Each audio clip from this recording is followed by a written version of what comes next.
Atos 2, 1, diz assim, ó: e cumprindo-se o dia de Pentecoste, estavam todos em concordância no mesmo lugar.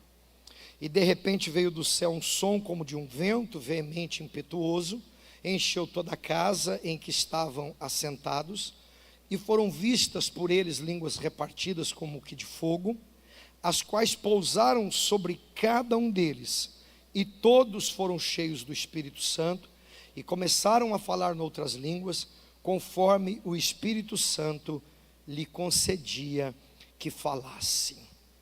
Até aqui. Então vamos lá, deixa eu pontuar algumas coisas aqui para a gente orar.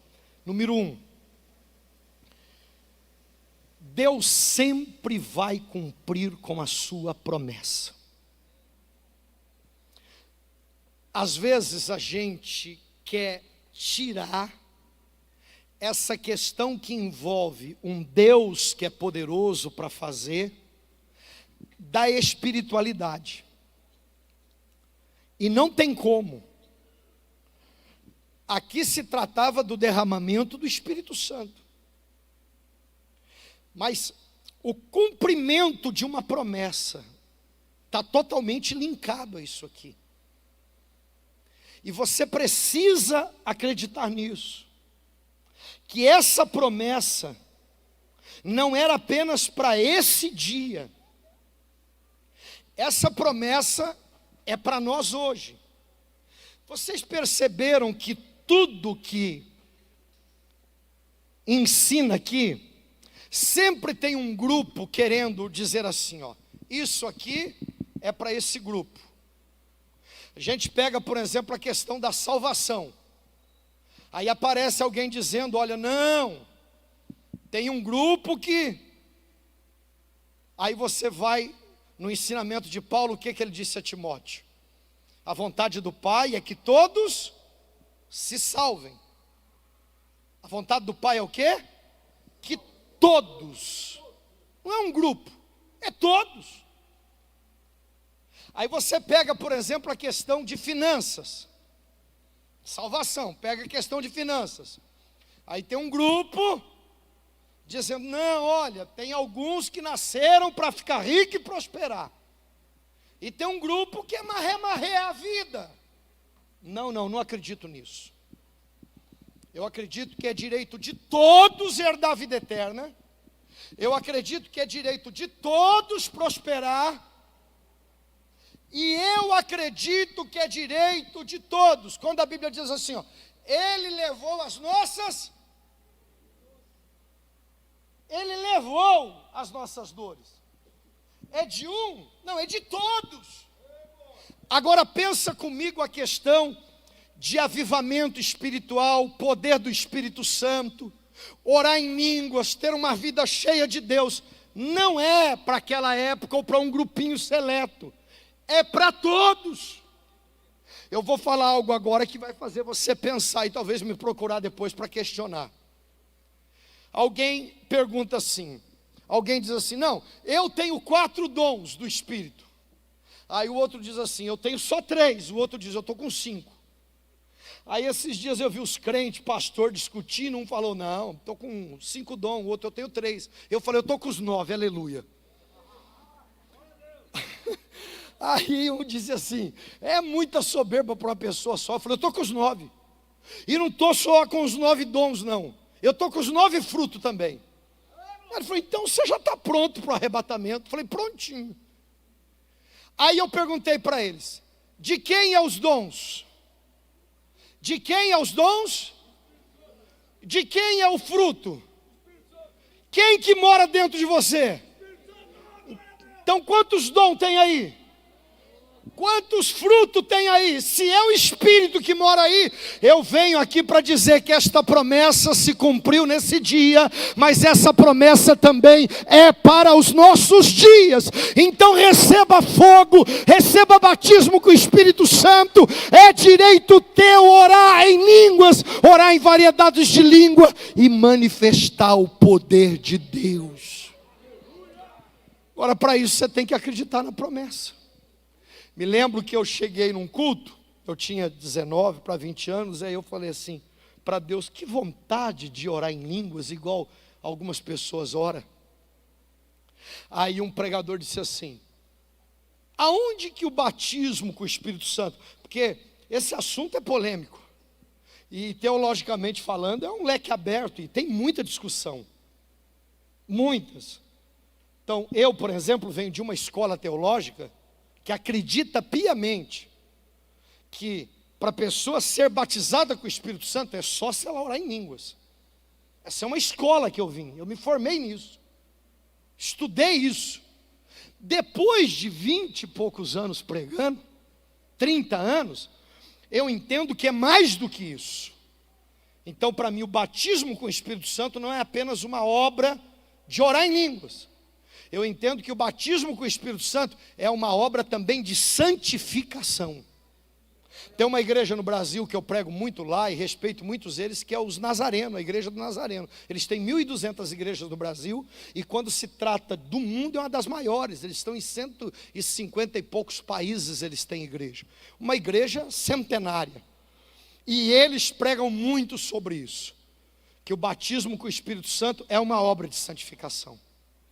Quando eu começo a abrir assim o leque, eu consigo crer da seguinte forma: a evidência maior que dá esse sinal do batismo com o Espírito Santo é orar em línguas. Por quê? Porque a gente ouve, a gente vê, não é isso? Só que para mim o batismo com o Espírito Santo não é só a oração em línguas aqui. É aquele momento que você não ora em línguas e está no meio só de estranho e não senta na mesa dos escarnecedores. Então, para mim, o batismo com o Espírito Santo, ele se evidencia muito no orar em línguas. Mas é uma obra que envolve os dons do Espírito, é uma obra que envolve o fruto do Espírito, é uma obra que nos santifica. Eu vou falar algumas coisas aqui, e a gente precisa, porque lá atrás, a igreja, ela não queria falar sobre isso, hoje ela está tendo que resolver isso. Então, por exemplo, sexualidade, não podia falar no altar lá atrás, era até pecado. Aí de repente surge Cláudio Duarte com as palestras dele. Aí esses dias uma irmã falou lá na igreja: nossa pastor, o senhor está falando muito sobre sexualidade aqui na igreja. Eu falei: é que nós estamos sem recurso para trazer o Cláudio Duarte, eu tenho que me virar nos 30. Porque eu tinha pregado uma mensagem de 1 Coríntios que diz assim: o corpo do marido pertence à mulher e o corpo da mulher pertence ao marido. Você que é casado, olha para ela e diga assim: você me pertence, meu amor. Você é minha e eu sou teu. Tem um texto de Pedro que diz assim, olha a carta de Pedro: quando a vida sexual do casal não flui, até as orações são interrompidas. Ó, hein? Quer resposta do céu? É só dormir bem, sem ronco e dando carinho para ela. Esses assuntos são importantes. Esses assuntos são importantes. Esse aqui então nem se fala. Então nós precisamos acreditar nessa promessa definitivamente, irmãos. Porque quando eu tive essa experiência do orar em línguas, eu vi na prática aquilo que me ensinaram e eu achava que não era. Porque era assim, ó, todo jovem, todo adolescente, em algum momento ele vai ter crise de especulação, de entendimento ou de prática com masturbação. E aí eu me lembro que o meu pastor que me batizou dizia assim: ó, garotada, porque lá o padre na paróquia que eu fui coroinha na paróquia. Minha mãe era ministra de Eucaristia e eu tocava o sininho para ele lá. Lembra do sininho da missa? E aí um dia eu perguntei para o padre: padre, como é que é essa questão de masturbação? Ele liberou duas vezes por semana. 2 vezes por semana. Então o dia que você não via um jovem na missa é porque alguma coisa ele estava fazendo. Então você carrega a religião. E aí, irmãos, Tudo que você imaginar das obras da carne, do pecado, das tentações, você vai vencer com uma vida cheia do Espírito Santo. O orar em línguas te capacita, e esta oração em línguas não é um direito só da igreja primitiva, essa oração em línguas é um direito da igreja do agora. Seja cheio do Espírito Santo e que esta promessa se cumpra na tua vida. Segundo, essa promessa do Espírito Santo gosta de ambientes que geram expectativa. Ambientes que têm fome de Deus. Essa é a beleza da igreja. Porque agora há pouco nós estávamos falando da terra. Estava ou não estava? Agora há pouco nós estávamos falando da terra. Ofertar, dizimar, vida boa, prosperar, trocar de carro, administrar bem as finanças, ser mordomo, não é isso? Agora nós estamos falando do céu. Esses assuntos combinam, irmãos. Eu já preguei sobre finanças e no final fazer apelo e lotar o altar de gente se convertendo a Jesus. Não subestime o que Deus é capaz de fazer. Tem culto que parece que é uma saladona, fala de tanta coisa, mas Deus sabe como tratar ali, como tratar lá, como conversar lá, como ministrar lá no fundo, como pegar essa ala aqui, como pegar essa garotada aqui. Deus sabe como trabalhar. Deus sabe. O texto vai dizer que eles tinham uma expectativa. Ele prometeu, então vai acontecer. A gente vive um tempo onde a gente gera muito pouca expectativa. E geralmente porque houve decepção. Aí eu estou decepcionado. Mas e Deus? Você se decepcionou com Ele? Libera o teu coração diante dEle. Não tem como vir para uma segunda-feira dessa aqui por vir. Você tem que estar aqui com expectativa. Você tem que dizer assim, ó, a qualquer momento vai acontecer algo do céu na minha vida. A qualquer momento Deus vai fazer uma obra na minha vida e através da minha vida. Enquanto eu estou aqui, Deus está trabalhando em diversos lugares. Havia uma expectativa. Uma onda deu $1 milhão para o Medina, campeão do mundo no surf. Uma onda. Uma palavra, uma música, um hino, uma oração muda a história. E nós temos que gerar expectativa, irmãos. Não tem como. Eu me lembro que eu precisava de um dinheiro para pagar uma conta. E aí o telefone tocou. E aí eu desci na baixada do bairro para orar para uma senhora, porque ela estava doente. E aí eu precisando daquele recurso e tendo que orar para uma mulher que estava doente. Aí orei por ela, no final da oração ela falou, fui curada, o senhor não pode me ajudar com a cesta básica? E aí eu pensei, poxa, eu preciso de um valor, ela foi curada, ainda me pede uma cesta básica. Aí eu liguei para o tesoureiro e falei assim para ele, vem trazer uma cesta básica em tal endereço aqui para mim, por gentileza, porque o dinheiro para pagar a conta nós não temos, mas o dinheiro para dar uma cesta básica para ela nós temos. Enquanto não acontece aquilo que eu desejo, eu já posso fazer aquilo que está ao meu alcance. E aí eu saí, irmão, saí daquela casa com alegria, orando em línguas e cheio de expectativa. De repente eu a pé, porque Deus tinha me pedido o carro que eu tinha, e foi duro para mim ter que entregar aquilo no altar, e eu a pé subindo a avenida, e quando eu cheguei no alto da avenida, tinha alguns campos de futebol, e aí o Souza, que jogou na seleção brasileira, a escolinha dele montada, e eu tinha batizado ele há uns 15 dias atrás, e aí a hora que eu passo, e eu atento, ligado, porque tem duas coisas que se manifestam quando você tem expectativa. A primeira obra é o Espírito Santo. Aonde tem expectativa, o Espírito Santo se manifesta, e aonde tem expectativa, o dinheiro aparece. Diga isso aí para o teu irmão. Aonde tem expectativa, o Espírito Santo se manifesta. Aonde tem expectativa, o dinheiro aparece. E aí, ó, estão me ajudando, né? Estão melhor do que ele. Olha aí a moçada. Aí eu subi, de repente eu ouço o Souza. Ô Ricardo, ô pastor. Irmãos, eu estava tão cheio de expectativa, ligado, antenado, olhei e falei, olha aí, diga, homem de Deus, chega para cá um pouquinho.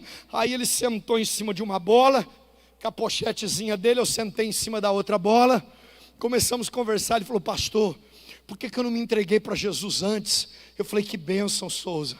Mas tudo que você acha que você perdeu, agora Deus vai compensar. Vai haver uma aceleração espiritual na tua vida. Ele falou: deixa eu te falar uma coisa. O senhor passar aqui agora é uma bênção, isso aqui é um milagre. Porque eu estava pensando no senhor. Já pensou se a vozinha que me pediu uma cesta básica não tivesse me ligado? Por causa da hernia de disco, do bico de papagaio?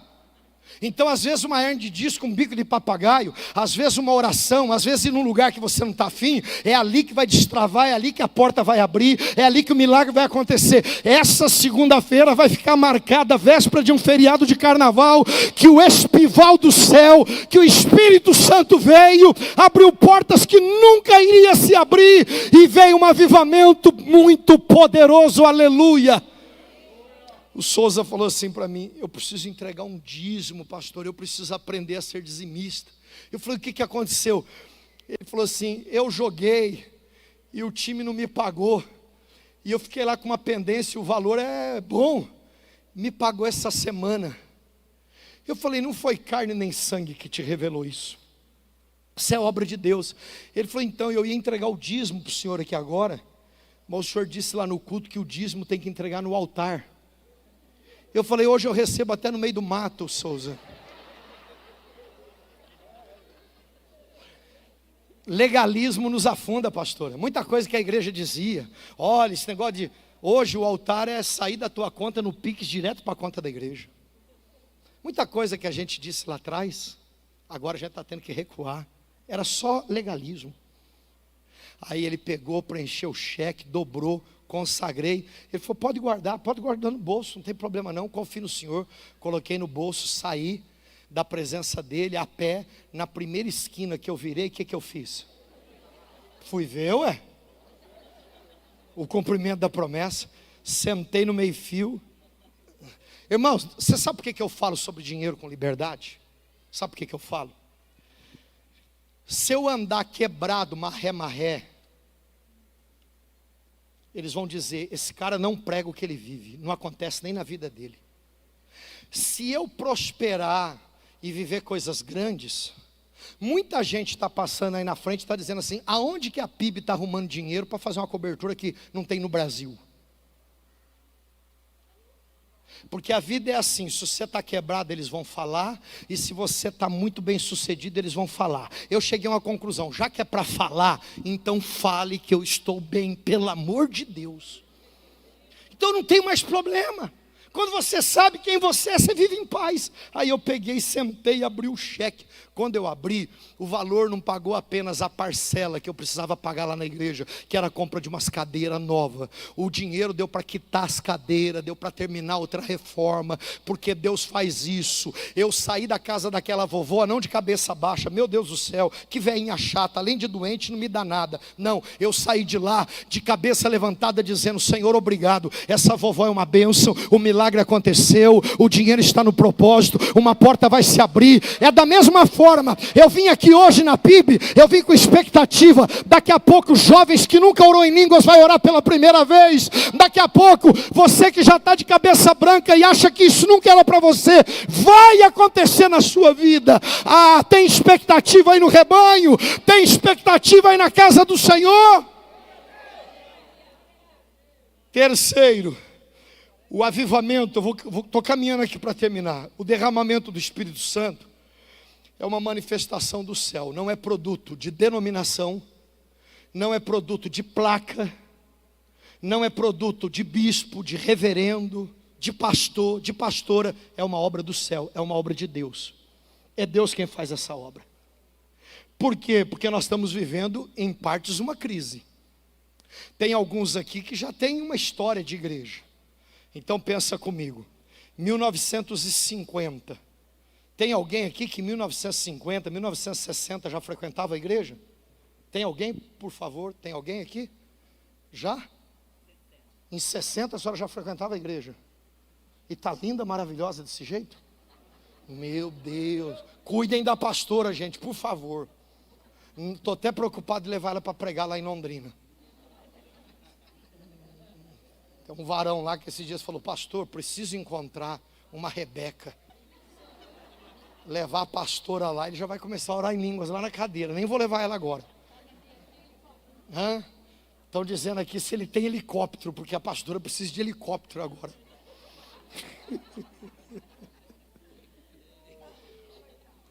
1950, 1960 tinha um tema da igreja brasileira, e o tema era cruzadas. Cruzadas. 1970, 1980 tinha um outro tema: sinais. Sinais. Eu não sei se a senhora tem lembrança disso, pastora. Eu vi um dia Billy Graham, tanta gente. Eu sou de 90. 90 tinha uma outra palavra: cruzada, sinais. 90, nova unção. Me lembro, por exemplo, que um pregador tirou o paletó, chegou em mim e falou assim: receba, e jogou o paletó em cima de mim. O botão do paletó deu bem aqui na... Meu Deus. Me lembro que na igreja que eu frequentava, tinha uns irmãos que já ficavam assim, na frente do altar, ó. Não adianta empurrar que eu não caio. E tem uns que é violento, já viu? Tem uns obreiros, uns pastor, que eles vão orar. Vem cá um pouquinho, meu filho, vem cá um pouquinho. Vem cá um pouquinho, me ajuda aqui. Não pode não? Vem cá um pouquinho. Que eles vão aqui e eles ficam, né, irmãos? E vai, e o cara vai indo, ele vai indo. E a hora que cai, tem uns que até faz, né, tipo, obra executada, aleluia. O negócio é cair. Tinha esse tempo da nova unção. Nessa época, obrigado, nessa época de sinais, dente de ouro. Semana passada, lá na igreja, eu levei o Das Mateus, é um amigo meu de 25 anos, um pregador muito sério, já foi pastor de igreja, hoje ele se dedica mais nas conferências na África e em algumas, poucas no Brasil. Ele foi lá, uma senhora entra na igreja e diz: eu vim aqui mostrar para vocês o que aconteceu através da vida dele. Eu era incrédula, eu fui no dentista, e a mulher falou: isso aí não é normal, isso aí é só Deus para fazer isso. E ela foi lá mostrar os dentes de ouro. Então nós vivemos épocas da igreja de cruzadas, vivemos épocas de sinais, vivemos épocas de nova unção. Receba, receba. Lá na igreja, chegamos o momento de eu deixar o potinho com cravo. Cravo, sabe o cravinho? Para os obreiros mastigar o cravo, porque ia orar pelo povo. E aí tem uns obreiros que, meu Deus do céu, pessoa cai e você fala: está cheio. Ele falou: mau hálito, não aguentei cair. Passou essa fase da nova unção. Aí veio outra fase. Qual que era a palavra? Célula e discipulado. Aí nós já estamos em 2000. Então vamos lá: cruzadas de evangelização, evangelística, estádios lotados, sinais, nova unção, célula, discipulado, grupo pequeno, G5, V20, G20, G12, G14, tinha de tudo. Aí passamos 2000, 2010, qual que é a palavra? Church. Agora tem que ter telão de LED, tem que ter fumaça, parede preta. Esses dias eu fui num culto, os jovens pulando e os velhinhos no meio, só aqui, ó, tirando a fumaça. Então, o movimento Church 2010. Quanta gente, irmãos, alugou prédio, pintou de preto, colocou telão de LED, jogou fumaça, contratou músico, colocou uma alta performance e disse: nós vamos lotar a igreja. Lotaram de gente, porque pagaram o cantor famoso, só não teve conversão genuína. 2020 ficou um pouco pior. Então, olha a fase da igreja. Cruzadas. Qual era o objetivo? Apelo, multidões se convertendo. Sinais, qual que era o objetivo? Cura, milagres, libertações. Nova unção, qual que era o objetivo? Derramamento do Espírito Santo, gente cheia do Espírito Santo. E aí, célula, discipulado, qual que é o objetivo? Firmar o povo na palavra, no Cristo, não é isso? Church, uma forma moderna de se evangelizar. Aí o inglês invade o Brasil e tudo começa a virar inglês. Não é isso? Inglês. Mas daí vai piorar, porque daí nós estamos em 2020 e agora chegou o tardo coach.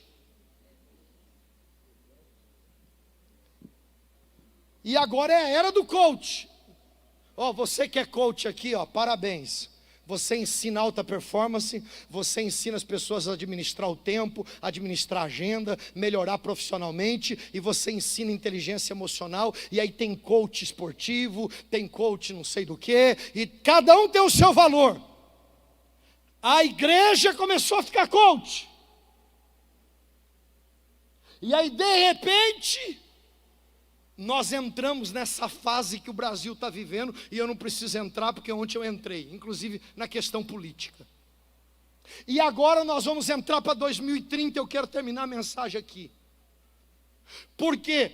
Porque o derramamento do Espírito Santo, uma igreja cheia da glória, não é produto. Fizeram uma pergunta agora nas 50 maiores igrejas do mundo. Eles vão para a porta da igreja e perguntam: por que você decidiu congregar nesta igreja? Ninguém respondeu assim, 50 maiores igrejas do mundo, de tudo quanto é denominação que vocês possam imaginar. Não teve nenhuma resposta que alguém disse assim: eu estou aqui porque aqui é Assembleia de Deus, eu estou aqui porque é batista, eu estou aqui porque é presbiteriana, eu estou aqui porque é evangelho quadrangular, eu estou aqui porque é o Brasil para Cristo, eu estou porque é metodista, eu estou porque é luterana. Ninguém respondeu isso. As 5 maiores respostas, eu vou começar de trás para frente. A quinta: eu estou aqui porque tem lugar para parar meu carro. Não, isso é sério, eu acho normal. Estou aqui porque tem lugar para parar meu carro. Segundo, a quarta resposta mais dada: eu estou aqui porque o banheiro da igreja é decente. Calma lá, você vai entender. Eu estou aqui porque o banheiro da igreja é decente. Porque geralmente para você conhecer uma casa, dá uma idinha no banheiro. Não é assim? E todo mundo quer um lugar para parar o carro, todo mundo quer um banheiro decente.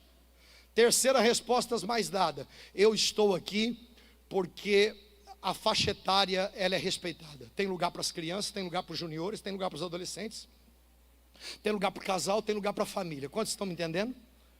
Segunda resposta mais dada: eu estou aqui porque o culto é memorável. Gostinho de quero mais. O que é um culto memorável? Louvor abençoado, palavra abençoada, o culto vale a pena. Eu aprendo, eu me liberto, eu me curo, eu me transformo, eu melhoro, eu me encho de Deus. Número 1, a resposta mais dada: eu estou aqui porque os pastores deste lugar têm caráter. Agora vamos voltar? Eu estou aqui por quê? Porque os pastores são sérios. Eu estou aqui por quê? Porque o culto tem Deus presente. Eu estou aqui por quê? Porque enquanto eu estou aqui, meus filhos estão sendo treinados para a eternidade e para viver uma vida digna. Eu estou aqui porque tem uma estrutura bacana.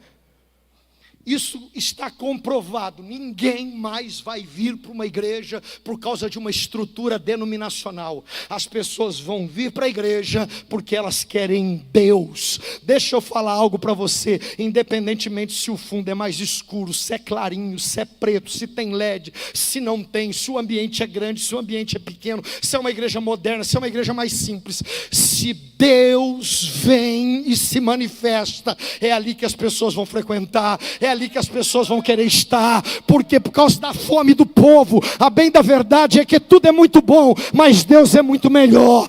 Tudo é muito bom, mas Deus é muito melhor. Nós queremos Deus. A obra vem dele, é ele que derrama. 2030 não será mais coach. Os coaches aí pode colocar barba de molho, porque o povão vai parar de correr para lá e para cá atrás de alta performance. Não é que nós não queremos mais aprender, é que já inchou, já cansou. O povo, a partir de agora, eles vão se deparar com 2030. E para mim 2030 é o caminho de volta. A igreja vai se converter de dentro para fora. A igreja vai se arrepender. A igreja vai se humilhar. A igreja vai pedir perdão. Vai haver um conserto. Tudo que está errado, tudo que está confuso vai cair por terra. O que é de Deus vai prevalecer. O que não é de Deus não vai prevalecer. Chegou um tempo, eu quero inaugurar profeticamente. 2030 não será sinais, não será cruzada, não será célula, não será grupo pequeno, não será coach, não será church, não será nova unção. 2030 será a era do Espírito Santo, a era do Espírito Santo. Palavras cheias do Espírito Santo, orações cheias do Espírito Santo.